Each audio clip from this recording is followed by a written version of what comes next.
আসসালামু আলাইকুম সুপ্রিয় বন্ধুরা, জানিয়ে দিচ্ছি বীর মুক্তিযোদ্ধাদের সম্মানী ভাতা ছাড় সংক্রান্ত বেশ কয়েকটি নোটিশ প্রকাশিত হয়েছে মুক্তিযুদ্ধ বিষয়ক মন্ত্রণালয়ের ওয়েবসাইটে। জানিয়ে দিব বিস্তারিত। সুপ্রিয় বন্ধুরা, তার আগে অবশ্যই আপনারা আমাদের ITTV নিউজ ভিডিও ইউটিউব চ্যানেলটি সাবস্ক্রাইব করবেন এবং বেল বাটনে ক্লিক করে রাখবেন।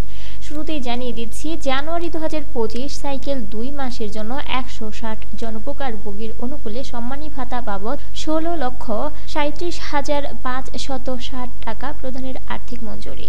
উপযুক্ত বিষয়ে আদিষ্ট হয়ে চলিত 2024-25 অর্থ বছরের বাজেটে প্রাতিষ্ঠানিক কোড 15701 এর আওতায় বিশেষ কার্যক্রম হিসেবে 1,2,0,0,0,1805 কোটির মুক্তিযোদ্ধা সম্মানী ভাতা কার্যক্রমের অধীন নগদ সামাজিক সহায়তাদি সুবিধাদি হিসেবে 3,721,102 কোটি কল্যাণ অনুদান খাতে বরাদ্দকৃত 4,728 কোটি টাকা হতে বীর মুক্তিযোদ্ধাদের পূর্ণাঙ্গ তথ্য সংবলিত ম্যানেজমেন্ট ইনফরমেশন সিস্টেম MIS এর ভিত্তিতে গভর্নমেন্ট 2% G2P পদ্ধতিতে ইলেকট্রনিক ফান্ড ট্রান্সফার EFT প্রক্রিয়ার মাধ্যমে মুক্তিযোদ্ধা সম্মানী ভাতা নিম্ন সারণীতে বর্ণিত 160 জন ভাতাভোগীর অনুকূলে নিম্নোক্ত বিভাজন ও শর্তে জানুয়ারি 2025 সাইকেল 2 মাসের জন্য বীর মুক্তিযোদ্ধা সম্মানী ভাতা বাবদ সর্বমোট 16,37,560 টাকা ছাড়ের আর্থিক মঞ্জুরি।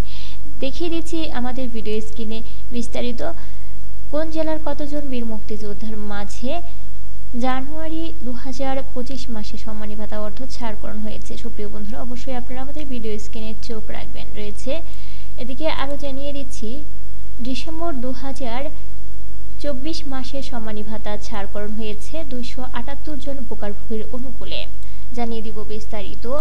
উপযুক্ত বিষয়ে আদিষ্ট হয়ে চলিত 2024-25 অর্থ বছরের বাজেটে প্রাতিষ্ঠানিক কোড 15701 এর আওতায় বিশেষ কার্যক্রম হিসেবে 1,2,0,0,0,1805 কোটির মুক্তিযোদ্ধা সম্মানী ভাতা কার্যক্রমের অধীন নগদ সামাজিক সহায়তাদি সুবিধাদি হিসেবে 3,721,110 কোটি কল্যাণ অনুদান খাতে বরাদ্দকৃত 4,728 কোটি টাকা হতে বীর মুক্তিযোদ্ধাদের পূর্ণাঙ্গ তথ্য সংবলিত ম্যানেজমেন্ট ইনফরমেশন সিস্টেম MIS এর ভিত্তিতে গভর্নমেন্ট 2% G2P পদ্ধতিতে ইলেকট্রনিক ফান্ড ট্রান্সফার EFT প্রক্রিয়ার মাধ্যমে মুক্তিযোদ্ধা সম্মানী ভাতা বাবদ নিম্ন সারণীতে বর্ণিত 278 জন ভাতাভোগীর অনুকূলে নিম্নোক্ত বিভাজন ও শর্তে ডিসেম্বর 2024 সাইকেল 1 মাসের জন্য বীর মুক্তিযোদ্ধা সম্মানী ভাতা বাবদ সর্বমোট 23,74,706 টাকা ছাড়ের আর্থিক মজুরি যাপন করা হলো। সুপ্রিয় বন্ধুরা, আমরা আমাদের ভিডিও স্ক্রিনে দেখিয়ে দিচ্ছি কোন জেলার কতজন বীর মুক্তিযোদ্ধার মাঝে ডিসেম্বর 2024 মাসের অর্থ ছাড়করণ হয়েছে। অবশ্যই আপনারা আমাদের ভিডিও স্ক্রিনে চোখ রাখবেন। জানিয়ে দিব এবারে শর্তাবলী। মুক্তিযোদ্ধা সম্মানী ভাতা ও উৎসব ভাতা পরিশোধে বন্টনের ক্ষেত্রে বিদ্যমান নীতিমালা এবং বিধিবিধান ও নিয়মাবলী অনুসরণ করতে হবে। সম্মানী প্রদানে কোনো অনিয়ম হলে MIS এর তথ্য এটি প্রদানকারী বা অনুমোদনকারী কর্তৃপক্ষ দায়ী থাকবেন। খ, উক্ত ব্যয় 2024-25 অর্থ বছরের বাজেটে মুক্তিযোদ্ধা সম্মানী ভাতা কার্যক্রম এর আওতায় নগদ সামাজিক সহায়তাদের সুবিধাদির কল্যাণ অনুদান খাত হতে বহন করা হবে। ঘ, উপরোক্ত সংখ্যক ভাতাভোগীর মধ্যে যে সকল জীবিত বীর মুক্তিযোদ্ধা রয়েছে তারা মাসিক সম্মানী ভাতার 20,000 টাকা হারের প্রাপ্য হবেন।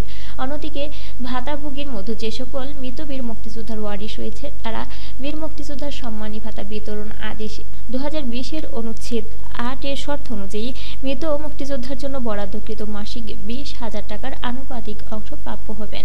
সুপ্রিয় বন্ধুরা, এই ছিল মুক্তিযুদ্ধ ভিত্তিক গুরুত্বপূর্ণ সংবাদ। পরবর্তীতে মুক্তিযুদ্ধ বিষয়ক আপডেট তথ্য পেতে আমাদের ITTV বাংলা নিউজ ইউটিউব চ্যানেলটি সাবস্ক্রাইব করবেন এবং বেল বাটনে ক্লিক করে রাখবেন। বেল বাটনে ক্লিক করার ফলে আপনার স্মার্টফোন ও কম্পিউটারে সক্রিয়ভাবে সকল ভিডিও নোটিফিকেশন পৌঁছে যাবে।